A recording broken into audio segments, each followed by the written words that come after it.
Jan Hutchins here. The faculty has gathered and we're going to talk about why we're here, what we do at the Men's School, kind of why we started it, what you can do if you want to access our services, and how you can join us in what we think is providing the school that, Lord knows, when I got initiated into the men's work, I said, like many, why wasn't I taught this before? So, Dana, you've done a lot of work around this and even helped us organize our pillars. So maybe you can get us started with where we started in the school. Good, thanks. Snake and I both, we came into this organization, the New Warrior Network, 30 years ago, and it has changed significantly over the years. It was created as a response to all the women's work that was going on in the 80s, and men significantly falling behind in their own consciousness trajectory. I don't think, in fact, I know for a fact that they didn't design this to create an initiatory experience for men. It turned out to be that. And when we discovered that it had all the components, all the archetypal components of an initiatory experience, we grew along that trajectory. So that being said, you know, we've been doing this, Snake and I have been doing this, we've all been doing this a long time, but, you know, there have been thousands and thousands of men that have come through the training.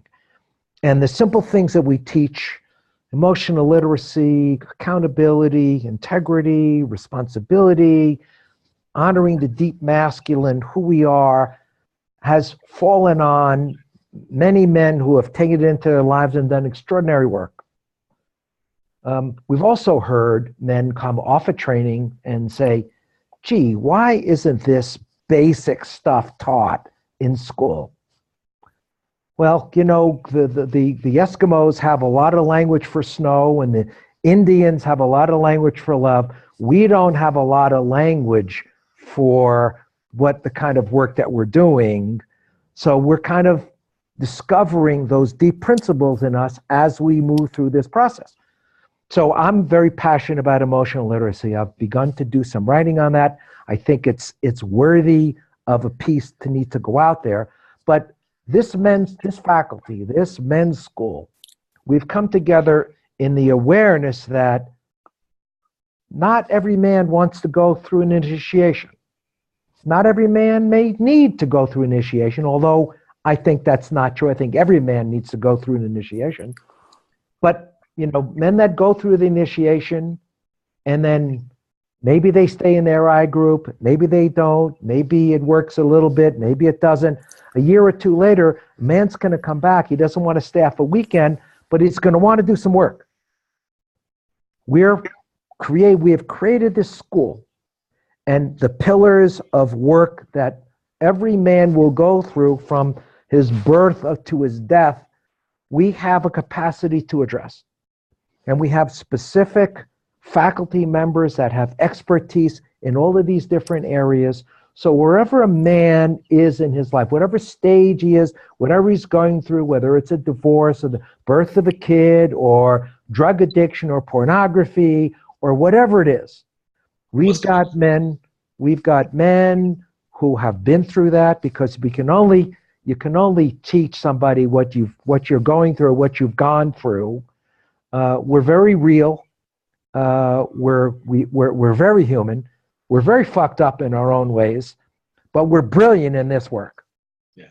So we're here to support any man who feels that he needs some personal one-on-one or some small group work to come and investigate.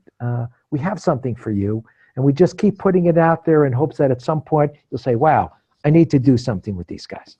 So if you're ready to do that, we welcome you. He's talking about you, Snake. What we're hoping, too, is that by using this video as an easy vehicle, we can offer up some of the topics to a broader audience and maybe pique your interest. For instance, I think I was well into my 30s before I discovered the fact that the blueprint that I'd been following was written for someone else. Mm. And that what was critical for me at that point in time was to decide what my blueprint looked like. Now, it took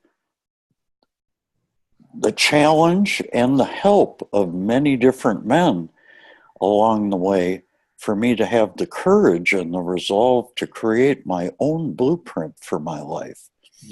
But up to that point, there'd been this vague unease that I was doing something wrong or just not getting it quite right. And I couldn't quite put my finger on it because I had 2.5 kids, counting the dog, and a nice house and a decent business.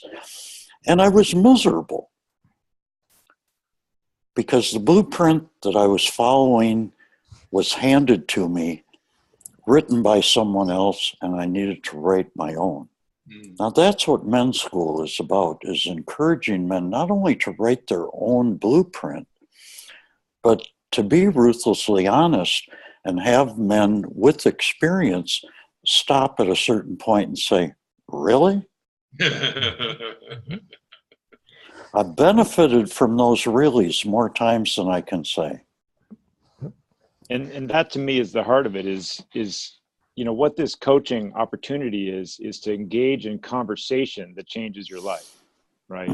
To engage in a one-on-one or in a group conversation where questions are asked that make you say, wow, I've never been asked that question before. I don't know. And then in that I don't know comes out brilliance and wisdom. And it's your brilliance and wisdom, the one who is answering, not the mentors, the coaches here. We've got some experience, we've got some stuff, but what we really do is ask questions and then hold space for whatever answer comes up and work with that so that we can together create something new, create a generative conversation that builds things. I've been coached by Jan. That's what brought me to this circle. And I've been coached by others. And the experience is just an incredible experience where all my life I was like, who knows these things? Who do I ask these questions? How do I figure out how to be a man? What does it mean? I was 40 years old when I got into this work. I had 2 kids. I've been married for a long time. And yet I don't know who to ask. What does it mean to be a man? What does it mean to be 40? What does it mean to be a dad? What does it mean to be a householder, right? And there's no school out there where you can go and ask somebody, that's what this is. This is the place where you go to ask those questions that you've always been wanting to ask. And we don't have the answers. You do.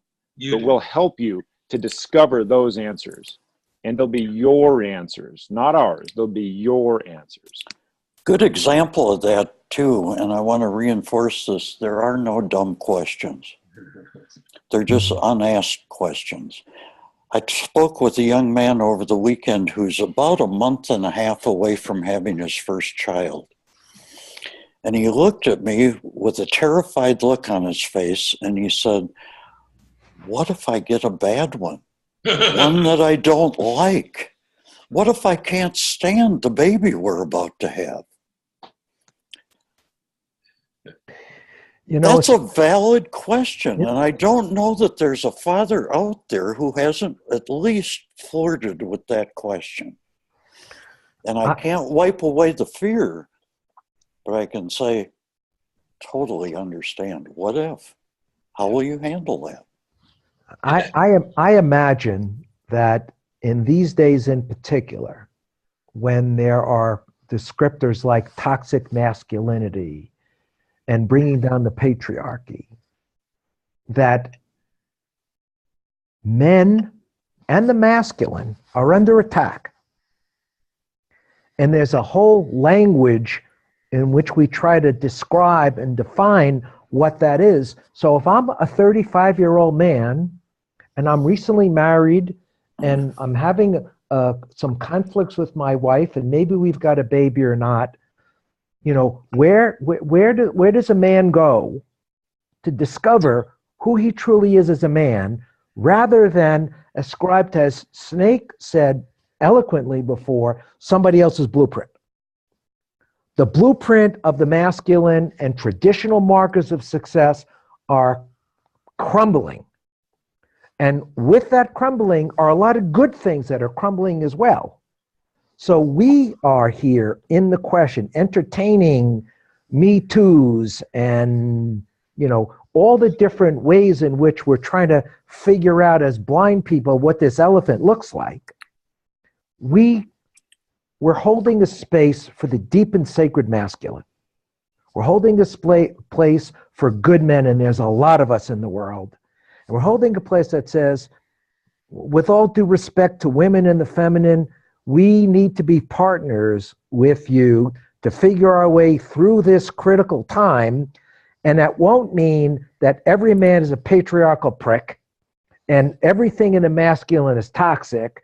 We're here to tell you that there is a deep and sacred masculine. And if you're feeling elusive and confused and overwhelmed by all the political language that's going on, this might be a good place to come and ask those questions, because we're in that question with you. And because the work of sitting with other men is the best hope, I think, of getting what you want done in the world, where men are better and better. Because you sit a guy with a bunch of strong men and he learns how to be a man. It just rubs off. That's how you treat conflict. That's how you treat confusion in your life. I get it now. And it makes sense. And I've got guys to ping off of. I've got a support system to help me make it. It's an entirely different world. And I think men need this work so badly.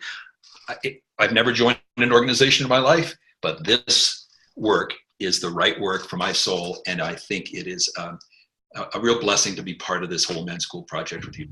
So that's a pretty good explanation off the start. We'll talk about it more and maybe the pillars more directly and specifically as we go forward.